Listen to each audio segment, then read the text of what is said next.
Bueno, la conmemoración del 18 de octubre mostró una cantidad bastante grande de movilización de personas por las calles, pero también muchos hechos de violencia, muchos hechos incluso de abierta delincuencia en determinadas situaciones. Y como estamos en una época eleccionaria y como estamos en un momento donde cualquier cosa sirve para traer agua al molino propio y dejar a los demás o a los antagonistas en una mala situación, ha habido un cruce tremendo de opiniones sobre si esto es responsabilidad de A, es responsabilidad de B, si es que la policía funciona, si no funciona. Por eso vamos a conversar con Eduardo Vergara, que hemos conversado antes varias veces con él, experto en temas de seguridad, fue funcionario justamente de la Subsecretaría del Interior en todo lo que tenía que ver con seguridad. Y ahora estás a cargo de Chile 21 como director ejecutivo. Muchas gracias por estar aquí con nosotros, Eduardo. Gracias por la invitación. Eduardo, ¿por qué no hacemos una cosa medianamente pedagógica antes de empezar a tocar los temas que tienen que ver con lo que pasó ayer? En términos pedagógicos, dice, ¿cuándo las fuerzas de seguridad y policiales uno puede decir que cumplen efectivamente su labor? Porque de repente alguien dice, oye, hubo una serie de saqueos en un barrio tal o cual y por lo tanto esto es prácticamente un estado fallido. ¿Cómo policía, la policía, carabineros, investigaciones, cómo establecen que las normas de contención para determinadas movilizaciones como la de ayer están de acuerdo a los procesos y las cosas que ocurran en términos, si tú quieres, marginales, son justamente cosas marginales? De hecho, ayer por primera vez me sorprendió. Carabineros emitió una declaración donde dice que mayormente todas las manifestaciones fueron pacíficas, salvo por unas pocas que fueron focalizadas en determinadas partes. Lo dijo Carabineros en su comunicado, lo que encontré muy novedoso, porque generalmente se hace el hincapié, tal cual como lo hace la prensa, hace el hincapié en las situaciones más dramáticas y se olvida un poco de todas las personas que fueron y volvieron sin problema. A ver, bueno, en simple tenemos dos policías. Una gran policía que es Carabineros de Chile, que es nuestra policía uniformada, que en su primer artículo de la Ley Orgánica Constitucional, dicho sea de paso, se rige por una Ley Orgánica Constitucional, se define como una policía de carácter y orientación militar, y una policía investigativa que es la Policía de Investigaciones. Ambas instituciones dependen de una orgánica y una estructura que el día de hoy está dentro del Ministerio del Interior. En consecuencia, lo primero que tenemos que recalcar es que las policías dependen del ministro o ministra del Interior y, en su caso, también quien está abajo del Ministerio del Interior sobre la policía es la Subsecretaría de Interior. En este caso, el subsecretario Gali, a quien vamos a analizar en un rato más. Pero bajo esta estructura, las policías no son instituciones independientes, las policías no se mandan solas y tienen que cumplir, en el caso particular de Carabineros de Chile, el ser una policía de orientación preventiva y también ejercer control, independiente que muchas veces también por mandato de la Fiscalía, por ejemplo, tiene órdenes de investigación y cumple roles que se cruzan mucho con la Policía de Investigaciones, pero la Policía de Investigación es una policía mucho más pequeña. Entonces, cuando se abren los debates respecto a si las policías se mandan solas o no, que se ha instalado y ha sido muy conveniente de una élite político-académica que dice, mira, las policías se mandan solas, la verdad que eso no es así. No porque exista una ausencia de conducción política y de mandato significa que las policías son autónomas, porque no lo son. Dependen del Ministerio de Interior y directamente del Presidente de la República. ¿Cómo tú defines el éxito? ¿O cómo tú defines si lo que haces está bien, está mal o está fuera del contexto? Bueno, en el caso de Carabineros de Chile, y dicho en simple, tiene una labor preventiva, que es de prevenir el delito, ¿no es cierto?, de, entre comillas, resolver los conflictos antes que escalen, y también de controlar, que es el control que vemos principalmente por medio de, por ejemplo, las fuerzas especiales y las labores de persecución de delincuentes, etcétera, etcétera. Ahora, hay diferentes especies de columnas vertebrales que van nutriendo la labor de Carabineros. Por ejemplo, los delitos de mayor connotación social. Los delitos de mayor connotación social son una estructura que recobra importancia cuando, por ejemplo, ahora se hace una ley que es la ley del stop, que es este sistema que mide, ¿no es cierto?, los delitos que suben y los delitos que bajan, pero al estar contenidos en la categoría de delitos de mayor connotación, donde convive un homicidio con un hurto, desproporcionalmente hay delitos que abultan y que tienen una influencia mayor y que a muchos nos ha llevado a argumentar y a demostrar que la orientación de la persecución es principalmente sobre la protección de la propiedad privada. En este mismo ámbito, cuando tú miras la función policial y ves que Carabineros se alejan, ¿no es cierto?, de los protocolos o se alejan de la doctrina que tienen que implementar, en este caso para resguardar el orden público, claramente están fuera de lo que pueden decir los protocolos. Pero de nada sirven los protocolos, y es lo que hemos visto por mucho tiempo y lo hemos argumentado por mucho tiempo, si no hay una conducción política que se asegura que no solamente los protocolos se cumplan, sino que la labor policial del día a día, siendo que las policías son en muchos casos la única cara visible del Estado o la forma por medio del cual el Estado se relaciona con la ciudadanía, se cumplan. Y creo que ese es un buen preámbulo para entender la situación actual que estamos viviendo en una especie de controversia política que se ha generado. Ahora, Eduardo, yo me acuerdo cuando vino a Tolerancia Cero Carla Rubilar, hace más o menos unos 3 o 4 meses atrás. Y ella es la persona que yo primera vez que le escucho plantear al aire, en vivo, que se estaba procediendo a la idea de refundar Carabineros. Sí. Ella es la primera que usó ese verbo, refundar Carabineros, cuando todavía había muchos que no estaban pidiendo eso, que estaban pidiendo que cambiaran determinadas cabezas, que investigaran la situación de corrupción interna que había, en fin, una serie de otras materias que hoy día se están viendo en la justicia. Pero la lógica de la refundación de Carabineros la planteó Carla Rubilar en ese programa. ¿Qué ha pasado de ella entonces ahora? En esa lógica. Sí. ¿Se arrepintieron? No, en simple lo que ha pasado es que el gobierno inició un proceso de cambios, un proceso de que, entre comillas, hasta se podría calificar como modernización, que lo maquilló y lo disfrazó de reforma.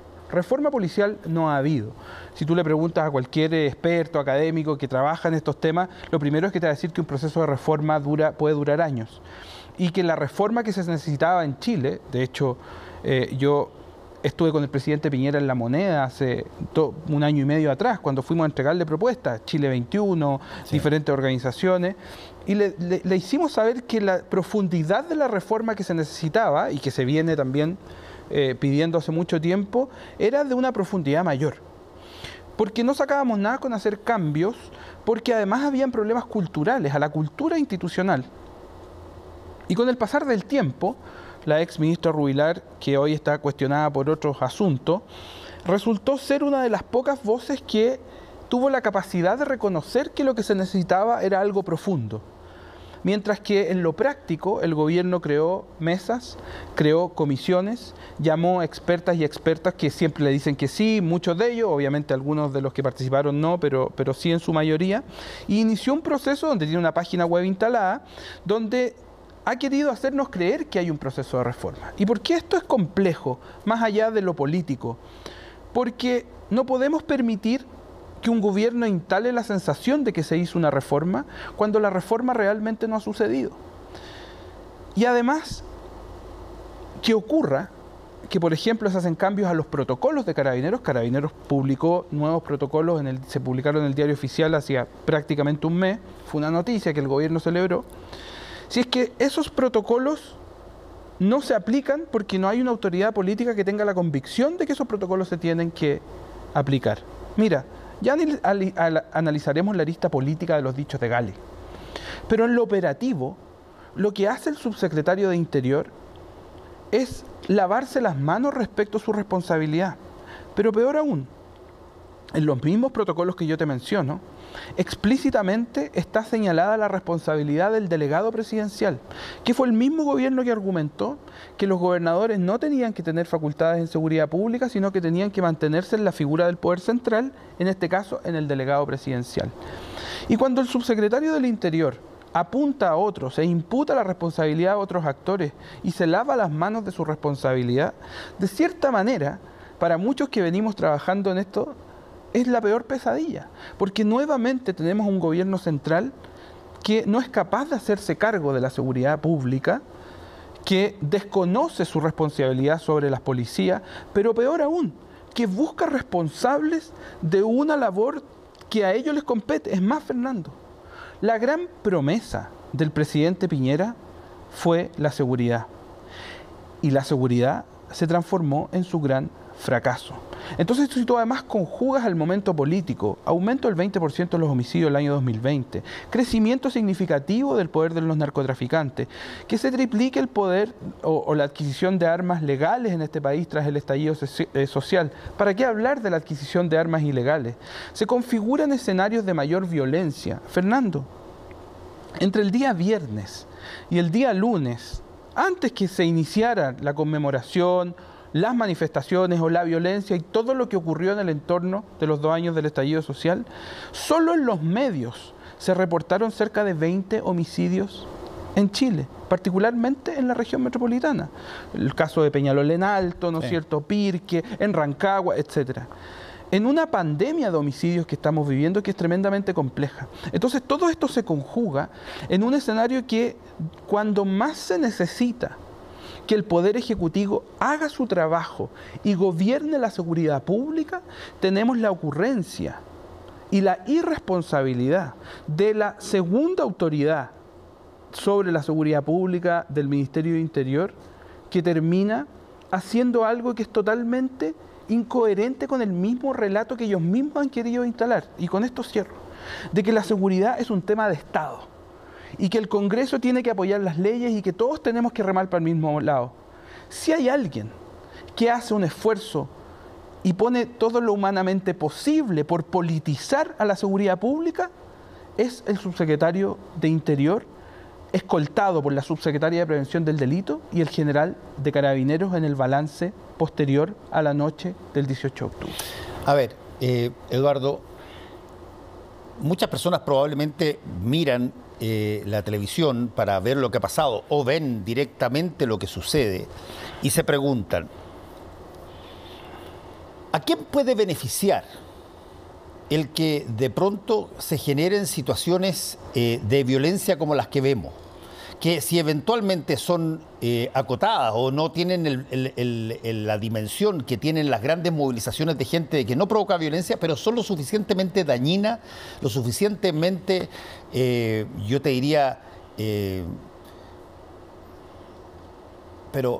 brutales, como para que uno empiece a plantear cómo se enfrenta una cosa así y quién se beneficia con eso. Y te hago un corolario a la pregunta. No cabe la menor duda de que hay personas que les cargó que se generara una salida institucional llamada Convención Constituyente para lo que ellos percibían era un momento de revolución, subversión y toma de la moneda. Y así lo dijeron mucho.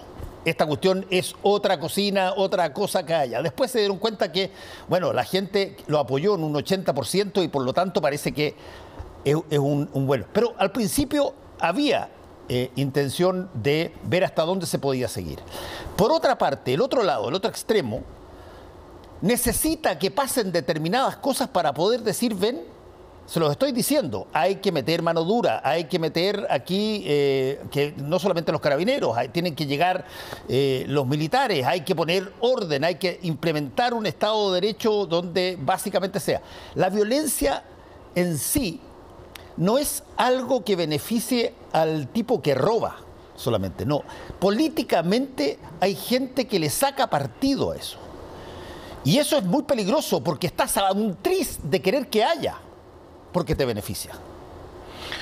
A ver, la violencia a la par con el miedo son herramientas políticas tremendamente eficientes y eficaces, y por sobre todo cuando ambas logran subyugar a parte de la población para que hagan una transferencia, por un lado, de confianza hacia las autoridades, y en el fondo lo que vimos en Estados Unidos después del, ¿no es cierto?, el 11 de septiembre con el acto patriota, que lo conversamos, ¿no es cierto?, en que al final el miedo permite que la ciudadanía diga yo me desligo y confío en el Estado, en este caso. Pero también el miedo moviliza y es un movilizador muy importante respecto a la necesidad de respuestas inmediatas. Y esto se liga también inmediatamente con un factor que es muy presente en las políticas de seguridad, que es el populismo. Es que buscar soluciones rápidas y simples a problemas muy complejos. No es que quiera añadir otro pelo en la sopa, Fernando, pero yo creo que hay que sumar otra pregunta y te las voy a responder todas. A ver. ¿Tú crees que alguien cree, valga la redundancia, que después de 2 años del inicio del estallido social, después de un periodo muy duro, intenso del estallido social, que podríamos marcarlo hasta la llegada de la pandemia, pero que después se mantienen en hechos de violencia, saqueos y delincuencia y criminalidad, ¿tú realmente crees que una autoridad no sabe los lugares que saquean? ¿Que son los mismos? ¿Que están a una cuadra de la Plaza Dignidad? Te estoy hablando de los supermercados, te estoy hablando de las ópticas, te estoy hablando de Coopeuch y te estoy hablando de todos los lugares donde hay bienes. Entonces, ¿por qué te hago esa pregunta? Porque tiene mucho que ver con la decisión política. Con la decisión política que hasta el día de hoy depende de la instrucción del delegado presidencial y que es la de diseñar, planificar y ejecutar los operativos, teniendo en cuenta que uno de los actores e instituciones clave son los carabineros, pero no es lo único. Para eso existe la ANI también, para eso existe la Policía de Investigaciones, y te estoy hablando de toda la inteligencia e investigaciones previas, para eso existen las autoridades que están a cargo del transporte público, que saben cuáles son los lugares que son vandalizados, quienes hablan con el comercio y tienen que saber cuáles son los locales que reiteradamente son víctimas de la delincuencia y los saqueos. Entonces, cuando tú estás a cargo de la seguridad, tienes que poner al servicio de los operativos toda esta inteligencia colectiva que solo el Estado la tiene, para poder diseñar la labor policial, que dicho sea de paso, lo clarifican los mismos protocolos. Déjame hacerte una pregunta respecto de ese. ¿Cómo afecta un diseño como el que tú estás diciendo, que eventualmente es el diseño estándar que cualquier país del mundo, probablemente en cualquier régimen y de cualquier marco ideológico, podría pensar esto es lo que hay que hacer? ¿Cómo afecta eso situaciones que han sido noticiosas, pero que probablemente no se han ponderado lo suficiente? Por ejemplo, todos los escándalos que han habido en la policía, y particularmente me estoy refiriendo a Carabineros, a pesar de que Investigaciones también tiene situaciones bastante graves, y también la tienen los militares. Pero, ¿cómo tú puedes diseñar, hacer, generar confianzas internas, hacer una serie de cosas de ese tipo, cuando estás simultáneamente viendo que, te procesan a tu ex jefe? La respuesta simple es que es extremadamente complejo. Y lo hemos conversado acá muchas veces. Uno de los graves problemas de la profunda crisis que está viviendo Carabineros, y que algunos no la quieren reconocer, es la pérdida de legitimidad y credibilidad. Y eso lo que hace es que te resta autoridad. Y que te resta autoridad principalmente operativa. Entonces, la falta de credibilidad y legitimidad lo que hace es que te resta capacidad de hacer tu trabajo, en simple. Y cuando, mira, a mí me tocó en el colegio que cuando era el Día de Carabineros nos disfrazábamos de carabineros y cantábamos el himno de Carabineros. Hoy en día Carabineros tienen que convivir con que cuando salen a la calle hay niños que se tapan un ojo. O sea, ¿qué muestra más profunda respecto a la pérdida de respeto hacia una institución? Que no se trata solamente de un respeto medio diplomático o superficial, sino que afecta en la capacidad que tienen de hacer su trabajo. ¿Y eso tú crees que a Carabineros le preocupa? A la gran mayoría de Carabineros yo creo que sí. Yo soy un convencido de que el grueso de Carabineros de Chile son hombres y mujeres que hacen un trabajo tremendo en las calles, que ponen sacrificio y que les duele mucho ver a generales de Carabineros o a carabineros que trafican armas, carabineros que abusan. Hoy día salió la noticia de una detención que ocurrió en la comuna de Colchagua, donde hay un carabinero que reconoce que hubo maltrato y abuso policial. Dentro de y con consecuencias de pérdida de vida. Entonces, eso es tremendamente doloroso. Pero no significa que el general director de Carabineros tiene que reaccionar como reaccionó hoy con un medio de comunicación en que se sacó el micrófono y no quiso dialogar más porque dijo que él no tenía por qué permitir que se dijera que la institución de Carabineros es una institución donde había corrupción, porque sí la hay. La diferencia es que todos quienes están trabajando para reformar a la institución, los cuales me incluyo institucionalmente como Chile 21 y en lo personal, lo que queremos que tengamos una mejor policía, porque la policía es una institución fundamental para la democracia, porque los operativos que se podrían haber ejecutado el día de ayer dependen de esa legitimidad. Y cuando esa legitimidad no está, es cuando el gobierno tiene un desafío mayor, porque el gobierno ha sido el responsable de frenar los cambios necesarios, Fernando, y es el responsable de haber empujado a Carabineros al borde del precipicio. Y eso es algo que es extremadamente complejo, porque vamos a terminar el gobierno y quieren cortar la cinta de un nuevo Ministerio del Interior y quieren levantar los brazos diciendo que reformaron a la policía, con la complejidad de organizaciones, de ONG, de expertos, ¿no es cierto?, que dicen sí, aquí hay una reforma, pero lamentablemente no sucedió. ¿Y a qué me lleva? Es que estamos en los últimos momentos de este gobierno y es imposible que este gobierno reforme a Carabineros. Es imposible que enmiende el rumbo en seguridad y va a terminar con las peores cifras que ellos nunca pensaron que iban a terminar después de su gran promesa. Bueno, por diferentes condiciones. Una de ellas es que, y esto creo que es algo que merece mucho más reflexión y análisis, es que la crecida que ha tenido el narcotráfico y el crimen organizado en este país no es solamente un tema de orden público y de seguridad, sino que tiene mucho que ver con el impacto y la falta de impacto de las políticas sociales sobre las poblaciones más vulnerables. El Estado se ha contraído durante un año y medio prácticamente. Se ha contraído para proteger y se ha contraído para ayudar. Y cuando el Estado no está para ayudar a las personas que más lo necesitan, hay una alternativa. ¿Y sabes cuál es la alternativa que está al lado? Es el crimen organizado y el narcotráfico. Entonces, frente a la contracción del Estado, lo que hemos visto es una expansión del crimen organizado, que no se soluciona con leyes de populismo penal como le gusta tanto al gobierno, que no se soluciona culpando al Congreso de que no les pasan las leyes que ellos creen que van a solucionar el problema. No se soluciona militarizando y remilitarizando un territorio como la macrozona sur, esperando que se solucionen los problemas con la presencia militar, para profundizar además un discurso que un sector importante de la derecha lleva, es que los militares también tienen que entrar a las poblaciones donde justamente viven las personas más vulnerables para solucionar el problema del narcotráfico. Porque lo que sucede hoy en Chile, y por eso es tan grave, Fernando, es que se encarcela pobreza, pero también se vigila, se castiga y se encarcela desproporcionadamente a ciertos sectores de la población. Y el trato que se les da cuando hablamos de la forma en que el Estado se relaciona para resolver los conflictos de la seguridad sigue siendo extremadamente desproporcionado. Por eso mismo, la mitad de las mujeres privadas de libertad en este país están ahí por ley de droga, por microtráfico, por narcomenudeo, no por homicidios, no por grandes delitos económicos. Más del 80% de toda de las mujeres privadas de libertad se explican por delitos para generar ingresos. O sea, más allá de los delitos de droga, también por hurtos y por otras actividades relacionadas.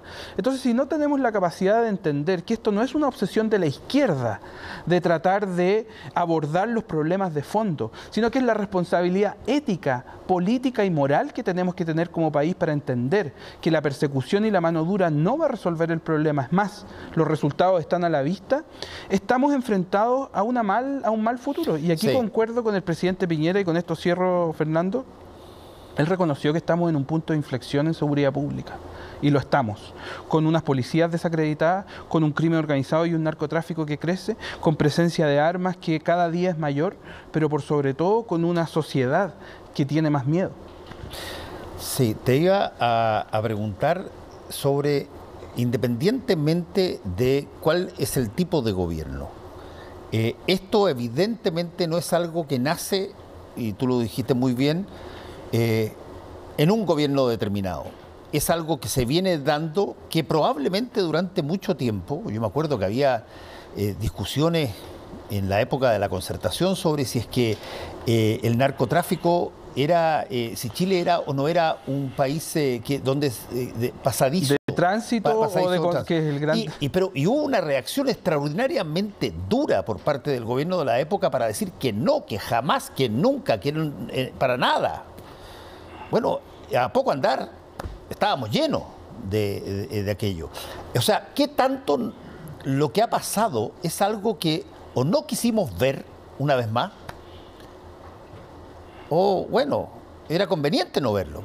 A ver, efectivamente estos fenómenos se vienen arrastrando y vienen creciendo por mucho tiempo, particularmente alimentados por un pésimo manejo en la ley de drogas, en la política de drogas, con una ley de drogas que ha resultado ser tremendamente regresiva, que tenía como objetivo reducir el narcotráfico y el uso de drogas, y la verdad es que ha pasado exactamente lo contrario, que ha terminado por encarcelar pobreza y usuarios de droga y no a los grandes narcotraficantes, pero además con un sistema de persecución que ha beneficiado al gran narco. Y esto es muy complejo reconocerlo, pero la lógica y el sistema que lleva a los niños al Sename y los vuelve, y dentro del Sename pasan por momentos de su vida que son de una densidad y un daño tan grande en muchos casos, y después el mismo sistema, el Sename los escupe y los vuelve a traer adentro, y después entran a la cárcel y vuelven a salir en ciclos delictuales que pueden durar hasta 40 o 50 años. Lo que generamos es un capital humano infinito para el narcotráfico, para que tengan soldados a su disposición, personas vulnerables que tienen que llevar alimento a su casa, una mujer que tiene que hacerse cargo del negocio del microtráfico porque su esposo está preso y después va a estar su hijo o su hija o ella misma y su hijo van a tener que tomar la posta.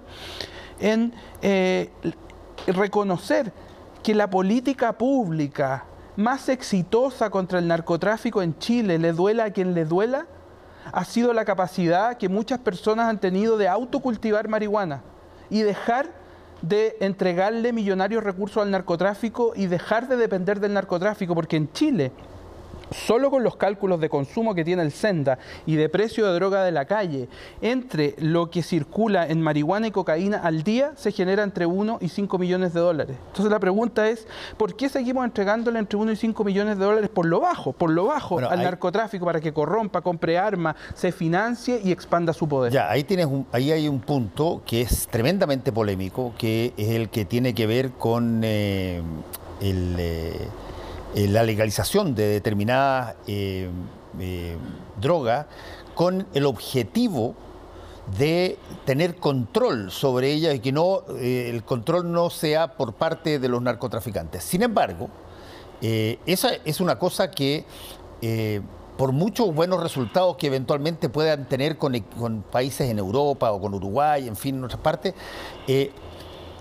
ha sido fuerte la reticencia de la sociedad chilena, incluso de mucha de ella que tiene miradas progresistas, para darle una legalidad al cultivo de droga, en gran medida, creo yo, porque nosotros tenemos asociada el consumo de droga, asociado el consumo de droga a delito.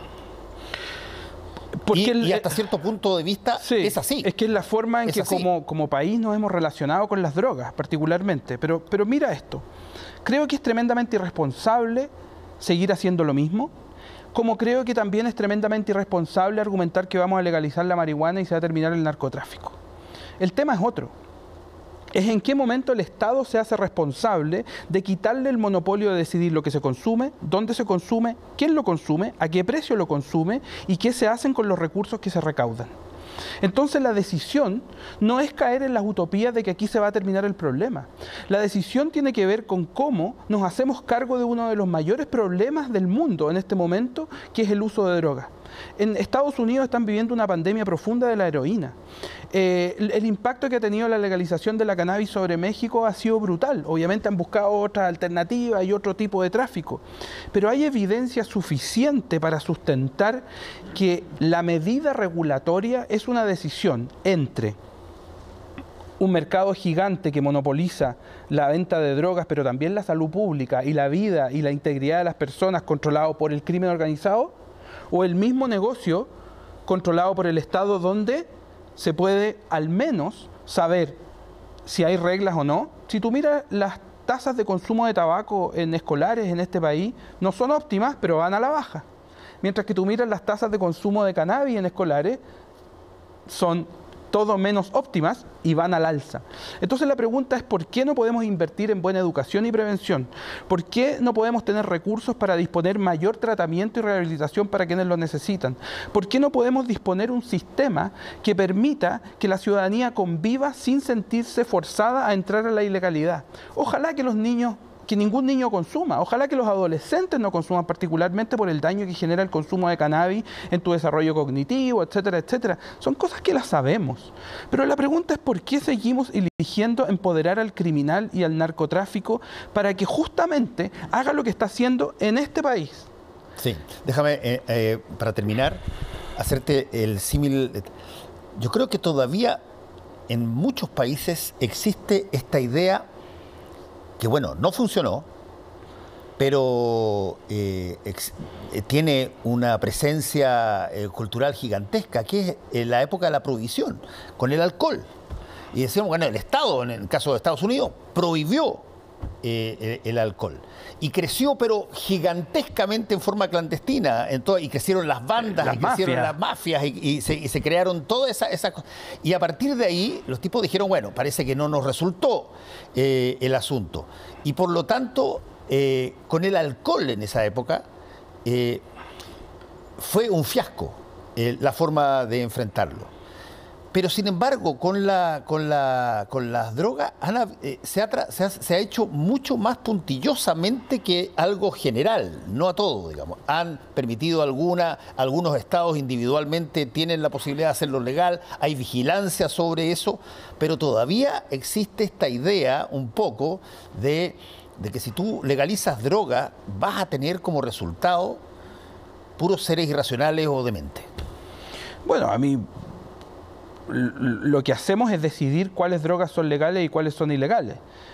Si tú miras la evidencia y comparas el impacto no solamente sobre la salud pública... El derivado del opio, por ejemplo, que se llama morfina, es legal. Bueno, no, pero peor aún, si tú comparas el impacto que genera el consumo de una droga sobre la persona, como también sobre la sociedad, y pones al tabaco, la marihuana y el alcohol, te das cuenta que el daño que genera tanto a la persona en adicciones como a la sociedad es mayor del tabaco y el alcohol.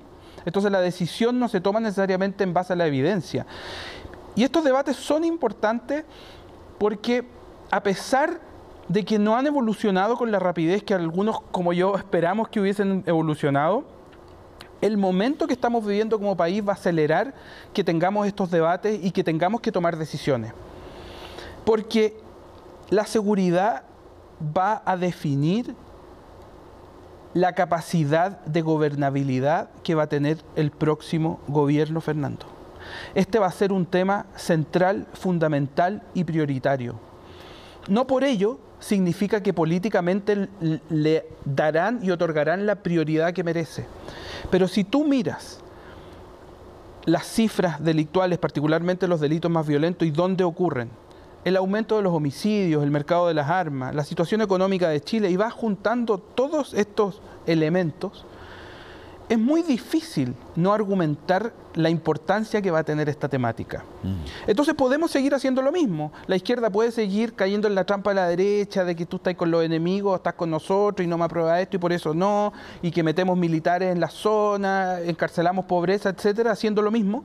O tomamos una decisión como país de dar un giro con responsabilidad, mirando la evidencia, pero por sobre todo deshaciéndonos de tabúes ideológicos, trabas morales y conveniencias políticas que nos han tenido en esta espiral de inacción e ineficacia tan grande. Bueno, vamos a ver, porque lo que has planteado es un desafío intelectual potente, político potente, porque, te repito, la inercia que uno tiene en términos de sus apreciaciones respecto de, por ejemplo, las drogas, son brutales, son tremendas, y por lo tanto buscar la legalización de ellas, a pesar de que muchas cosas que en su momento eran drogas y que después fueron legalizadas, hoy día gozan de total conveniencia. Es difícil hacerlo cuando hay tantos intereses dando vuelta, pero te quiero agradecer, Eduardo, una vez más por haber estado con nosotros conversando hoy día. Gracias a ti.